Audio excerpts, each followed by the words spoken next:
बहुत ज़रूरी समझता हूँ उसका नाम लेना, वो है अरशद सिद्दीकी साहब। अरशद सिद्दीकी साहब शुरू दिन से हमारे साथ थे, आपको याद होगा प्रेजेंटेशन में, और हमारे पास बैठने की जगह भी नहीं होती थी, और वो 18 घंटे हमारे कमरे से MCR तक जाते थे।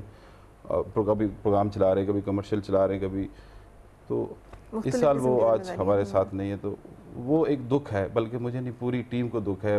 अब भी कभी कभी महसूस होता है कि वो अचानक सामने आ जाएंगे। और हाँ। मेरा तो बहुत अच्छा दोस्त भी था, यकीन मानो मुझे बहुत सपोर्ट थी उस बंदे की। जब मैं ये सोचता था कि ये काम मुझसे नहीं होगा, तो मैं सिद्दीकी साहब से कह देता कि आप कर लो, और वो कर लेता था। बहुत सारे लोगों का कंट्रीब्यूशन शामिल, आपने जिक्र किया उनका, तो एक छोटा सा कुछ प्रोग्राम्स जो कि उन्होंने हमारे साथ किए, कुछ यादें, कुछ ऐसा वक्त जो उनका हमारे साथ गुजरा है, मैं शेयर करूंगी वो आपके साथ।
जी, हमारे साथी और कुलीग, हमारे दिल में उनकी यादें हैं, और दुआ यही कि अल्लाह ताला उनकी मग़फ़िरत करे और उनके लिए आसानियाँ पैदा करे।